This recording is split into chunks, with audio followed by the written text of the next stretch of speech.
The stars above Velar Prime were quiet. Too quiet. Once, the skies were full of ships, markets, music, and life. But now, smoke rose from broken cities. Fires burned where homes once stood. The Velaria gentle blue-skinned race were dying. Disease had spread fast. War had followed soon after. No one came to help. No one even listened. A young Velari girl named Sari stood on top of a ruined tower. Her fingers shook as she pressed a button on the last working transmitter. She took a deep breath and spoke into the cold machine. "This is Sari of Velar Prime. We are peaceful. We are dying. Please, if anyone can hear me, help us. Please." Her voice was soft, broken. Her face was thin, her eyes wide with fear. She had no idea if anyone would hear her. But she had. To try. In a distant part of the galaxy, far from Velar Prime, the Galactic Union's main station received the message. A screen blinked once. A technician looked at it, frowned, and pressed a button. The message played. Sari's voice filled the room. It was quiet, painful, real, but the technician only shook his head. "Another low-priority world," he said. "They don't matter. No trade, no resources. Let it die." He closed the message and marked it not urgent. The file was buried with thousands of other ignored signals. No one answered, but ours. Later, on Earth's moon station, someone else heard it. Commander Elijah Carter was reviewing old transmissions, searching for patterns in galactic traffic. Most were boring ship logs, trade requests, empty signals. Then he heard it. "Please, if anyone can hear me, help us. Please." He paused, rewound, played it again. It didn't sound fake. It didn't sound like a trap. It sounded real. Elijah leaned closer, staring at the girl's eyes on the screen. Something in her voice pulled at his heart. The desperation. The silence behind her words. He looked at the data Velar Prime, unknown to most humans, not part of the Union. No defenses. No known resources. Just a forgotten world. He walked down the hall and entered the operations room. "I found something," he told the officer on duty. "It's a distress signal." "A real one," the officer sighed. "Send it to the council. They'll decide." Elijah already knew what the council would say. They would say no. He sent the request anyway. The reply came back in minutes. "Do not engage. Not Earth's problem. No action permitted." Elijah stared at the screen. He could turn it off. Forget it. Let the message be just another sad echo in the void. But he COULD later that night. Elisha sat alone in his quarters. He played the message again. And again. Each time, he felt the same cold anger rising in his chest. "Their children," he whispered. "Families. Not just numbers." He tapped his fingers on the table, then stood up.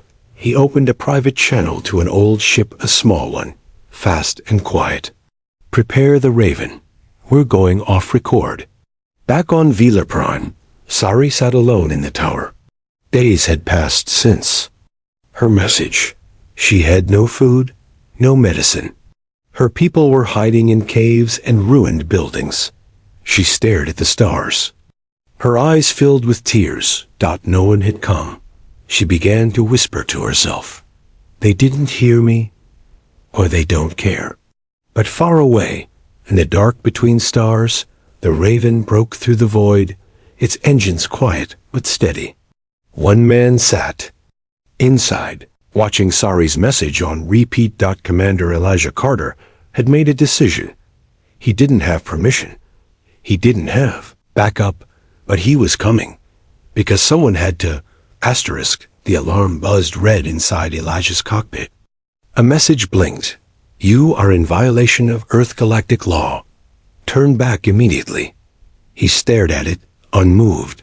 Then he muted the warning and kept flying. Commander Elijah Carter had always followed the rules. For 20 years, He served with honor. But this time, the rules felt wrong. He flew alone in his ship, the Raven, toward a planet no one cared about. The stars around him were cold and quiet.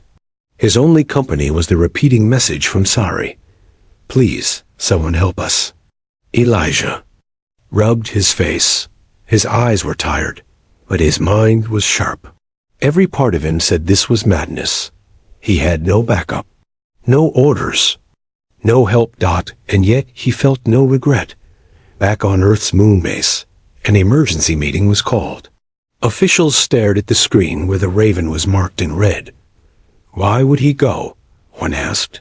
Maybe he thinks he can be a hero. Another muttered. It's one ship, someone else said. He won't survive long. They didn't send help. They didn't even warn the Union. They simply closed the file and moved on. Elijah didn't care. He'd heard too many excuses in his life. He'd seen too many reports marked not important. This one felt different. He opened his personal log and began to record. Day 1. I'm flying to Velar Prime. If I don't come back, tell Earth I went to do something that mattered. 2 days passed in silence. Elijah checked his systems. Fuel, low but enough. Supplies, tight but manageable. Weapons, barely any. He wasn't here to fight. He was here to listen. As he neared Velar Prime, he saw it. The planet looked like a bruise in the sky-dark clouds, red dust, and cracks in the surface. There were no satellites, no defenses, no traffic, no life on the surface, or so it seemed. He landed quietly near what used to be a city. The buildings were half buried in sand and ash. The wind howled through broken glass. Elijah stepped out wearing his protective suit. The air was thin, almost toxic. The ground was dry and cold. He walked through the ruins, scanning for life signs. Nothing. Then, a weak ping, one signal faint. Alive. He moved fast toward it, jumping over debris and rubble. He reached a half-collapsed tower. His scanner showed the signal was inside. He climbed up, step by step. At the top, he found her. Sorry. She was smaller than he expected. Her skin was pale blue, almost gray. Her eyes were closed. Her fingers still rested on the transmitter button. She had passed out from hunger. Elijah rushed to her side. He checked her pulse. Weak but alive. He pulled out a nutrient injector and pressed it to her neck. Then he wrapped her in his emergency blanket and carried her back to the ship. Back inside the Raven, the lights glowed soft yellow. Sari lay on a medical bed, breathing slowly. Elijah sat beside her. You're safe now, he whispered. He turned on the scanner again and searched the area. More signals. Faint. Scattered maybe 30 to 40 across the ruined city. There were survivors. Elijah sent a short message back to Earth. There are people alive here. They need help now. I'm staying. No one replied. He didn't expect them to. Hours later, Sari opened her eyes. She saw a man with strange human skin. He was sitting nearby, sipping water and staring at a tablet. She gasped and tried to move, but her body was too weak. He looked at her and smiled gently. Don't be scared. You called for help. I came. Her voice cracked. No one ever comes. This time, he said, someone did. Asterisk, the moment Elijah opened the ship doors again, the wind hit him hot, dry, and full of ash. But beneath it, he heard a sound. Not the wind. A whisper. A voice. Calling for help. Commander Elijah Carter carried a small scanner in one hand and a med pack in the other. His boots sank into the dusty ground of Velar Prime. Every step echoed in the silence of the dead city. He was alone. But he knew others were here, just too weak to be seen. He moved past a broken wall. A school, maybe. Children's drawings still hung on the cracked stone. The scanner beeped. A life sign. Elijah ran toward the signal. He reached a hole in the ground part of a collapsed building. He knelt and shouted into the darkness. "Hello? Can you hear me?" A faint voice answered. One word, "Help." He climbed down carefully. Inside was cool and damp. A group of Velari huddled together, weak and thin. Their eyes were wide with fear. A tall female, maybe a mother, stood protectively in front of two young ones. She raised a shaky hand, as if to shield them. "Don't be afraid," Elijah said slowly, holding up his hands. "I'm here to help." She stared at him.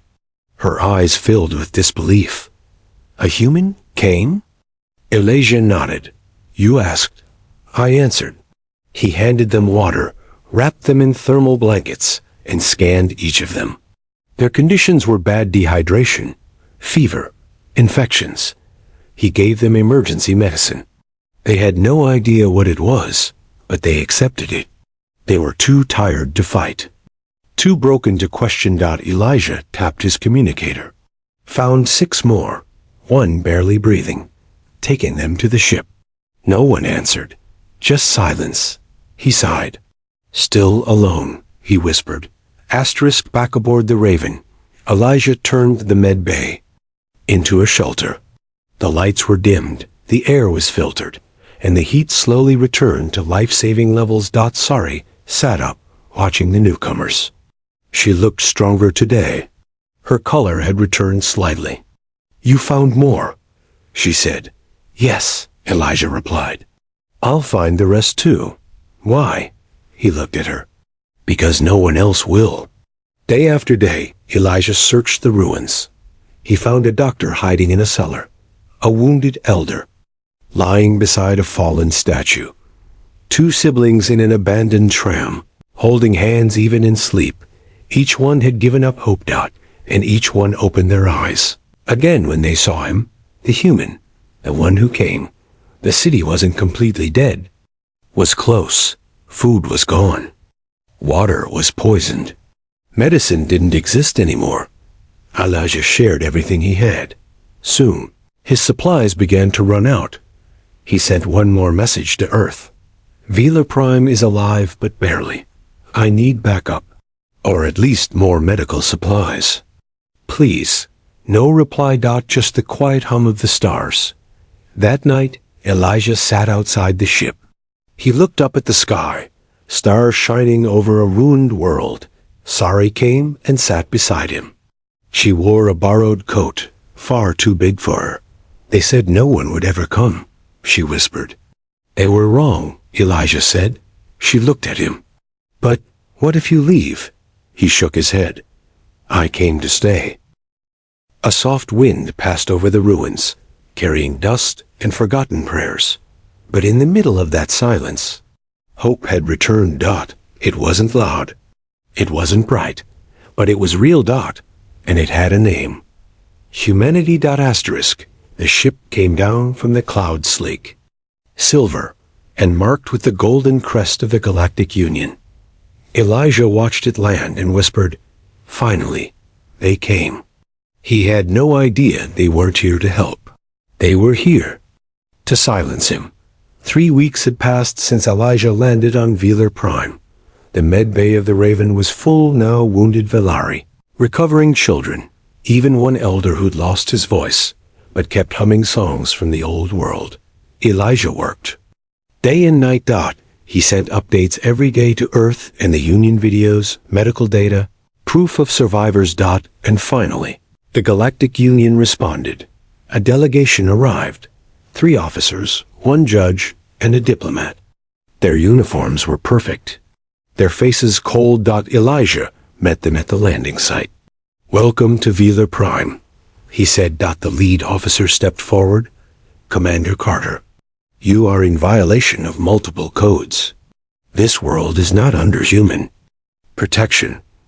Explain your presence." Elijah frowned. "Explain?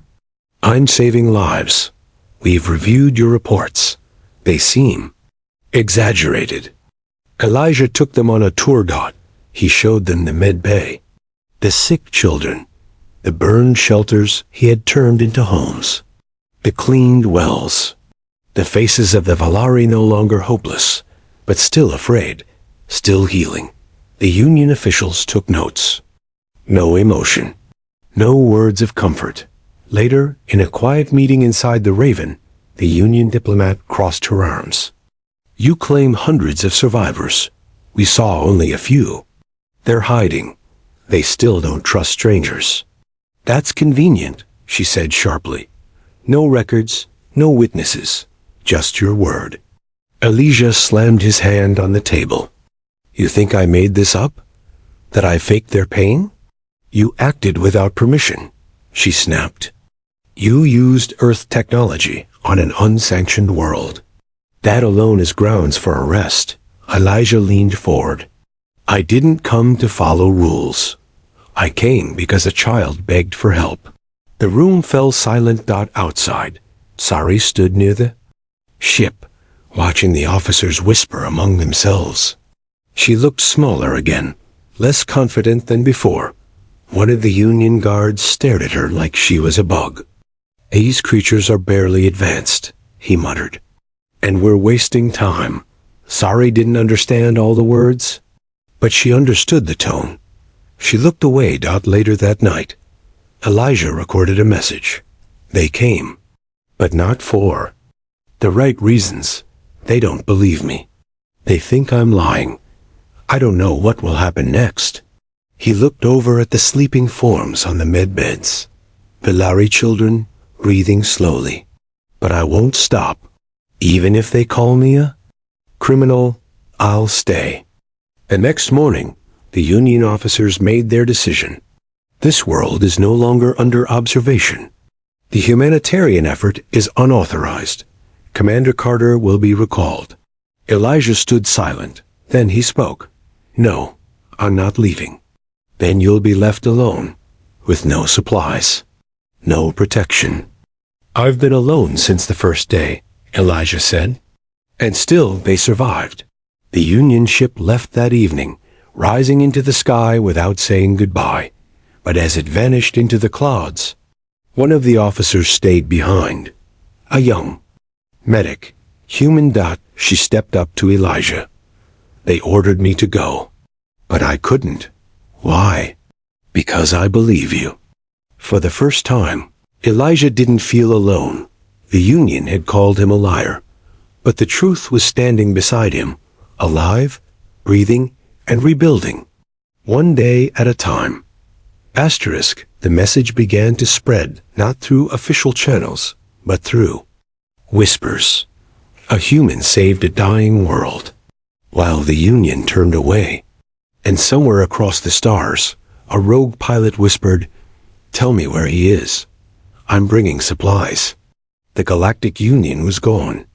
They left nothing behind, no aid, no medicine, not even a thank you. But Elijah didn't care. He had already stopped counting on them. Beside him stood Dr. Lyra Vale, a young medic who stayed behind when the others left. Together, they worked day and night. She treated wounds while Elijah built shelters from scraps. They turned ruins into homes, cracked machines into working water filters, fear into quiet hope. Still, supplies were running low. Medicine was nearly gone. Food was stretched thin. The ship's systems blinked warning after warning. But Elijah didn't stop. Instead, he opened a direct channel, not to the government, but to the people. He uploaded everything: videos, photos, the cries of Valari children, the silence of ruined cities. His voice was clear. The Union said this world wasn't worth saving. But I see life here.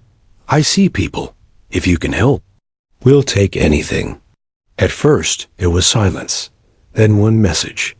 A smuggler ship near the outer rim responded. I'm not a hero, but I've got food I can't sell. Sending a crate. Another came from an old mining crew. Got tools. Got time. You got guts, Carter. We're on our way. Then more came. Old cargo pilots, band doctors, free engineers, even retired soldiers. They weren't official. They weren't perfect, but they came because of one man. Within days, the sky above Velar Prime shimmered with incoming ships, small ones, dirty ones, but filled with help. Elijah stood outside the ship and watched as crates were unloaded. One man laughed. Didn't expect a rescue party of misfits, huh? Elijah smiled. Didn't expect anyone at all. Inside the med bay, Sari and the other children watched wide-eyed as strangers brought blankets, fresh food, and even books. One little boy held a glowing cube and asked, "Is this real?" Sari looked at him and nodded. "Yes, it's because of the human." With every day, the ruins changed. More walls stood upright. More faces smiled. More Velari dared to step into the light. And as fire pits lit the streets again at night, Elijah stood with Lyra beside one of them. "You started something," she whispered. "No," Elijah said. "They did. I just answered." But deep in the stars, others were watching. The Union wasn't blind to the movement growing, and not everyone liked what they saw. Because when one fire spreads, it's no longer easy to control. The firelight danced across her face as Sari reached out, her small fingers brushing Elijah's hand. "You didn't leave," she whispered. He looked at her, surprised. For the first time, she wasn't just a survivor. She was someone who believed in him. The camps had changed. What was once ash and silence was now soft music and laughter. Velari children played in the old city square. Smugglers turned builders stacked stone into homes. And every evening, the smell of food filled the air. But something else had changed too. The way they looked at Elijah at first. He was just a stranger. Then, a helper. Now, he was something more to them. He was a promise kept. One night, Elijah sat near a fire. The stars above were bright and silent. Beside him, Sari sat in a warm robe, her eyes fixed on the sky. For a long time, she said nothing. Then, her voice broke the quiet. "You came when no one else did." He looked at her. "I heard you. That's all." She shook her head. Others heard. They just didn't care. She reached out and gently held his hand's small fingers, cool against his skin. "You stayed. That means everything." Elijah didn't know what to say, so he just held her hand back. Sometimes, words weren't needed. Across the camp, Lyra was teaching Velari how to use basic medkits. One elder placed a hand over her heart and bowed slightly. Lyra smiled. "I've been called many things," she said softly, "but never healer." The elder replied, "Healers are not only those with tools. You carry hope." More ships came. One brought books written in dozens of languages. Another carried solar panels, cooking stoves, and strange alien toys. Some ships came with no supplies at all, just hands ready to work. A tall reptilian alien engineer named Rose said, "Your human saved lives.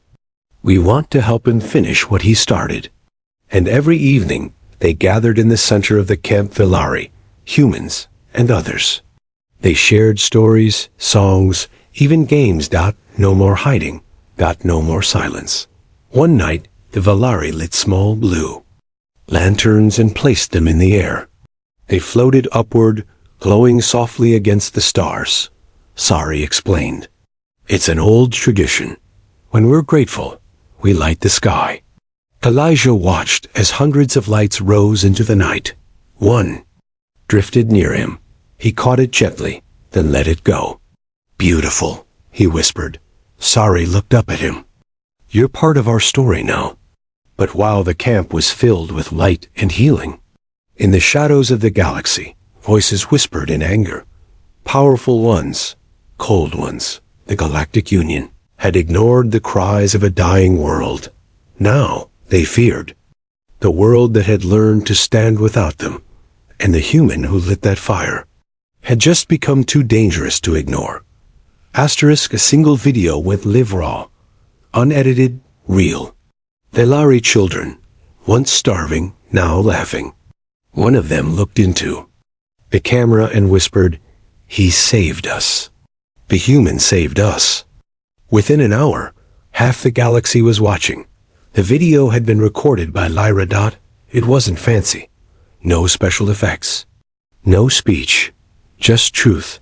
Clips of Elijah walking through ruined buildings. Sari smiling for the first time. Valari rebuilding. Homes side by side with humans and aliens. It ended with Elijah's voice, calm and quiet. They begged for help. No one came. So I did. It spread faster than anyone expected. First to Earth. Then to colonies on Mars, Titan, and Europa. Then to independent spacefarers, trade ships, outer stations. People cried watching it. Some were angry. Others were ashamed. But most felt something they hadn't felt in years. Hope. The Galactic Union tried to shut it down. They called it misinformation. They labeled Elijah unstable. They blamed Earth for unapproved actions. But it was too late. The truth had already burned across the stars. Protests began on dozens of worlds. Why did no one help Velar Prime? Why was one man braver than 1,000 leaders? How many other cries were ignored? Outside Union buildings, people lit candles. Some held up signs. Be like the human. Others played the video on massive holoscreens, on loop. Back on Velar Prime, Elijah stood at the edge of the rebuilt city. A new landing pad had been cleared. A diplomatic ship approached, this time not from the Union, but from a new alliance of worlds who had seen his message. They came not with threats, but with open hands. The lead delegate, a tall woman from the planet Velos, stepped forward. "Commander Elijah Carter," she said, "you are no longer just a man. You are a symbol." Elijah blinked. "I didn't do it for that." "We know," she replied. "That's why it mattered." Inside the camp, Sari placed a flower in a new garden. It was the first flower to grow on Velar Prime in years. She turned to Lyra. "What happens now?" Lyra smiled. "Now you live." That evening, under glowing lanterns, the Valari sang. Their voices were soft, rising like wind through the stars. Elijah stood beside them, eyes full. He had broken every rule. He had gone against the most powerful force in the galaxy. And yet, he had won. Not with weapons. But presence. With kindness. With the simple act of showing up when no one else would. And far above, from the stars to the darkest corners of space, the whole galaxy watched. And whispered the same words. Humanity didn't look away. They answered. The end.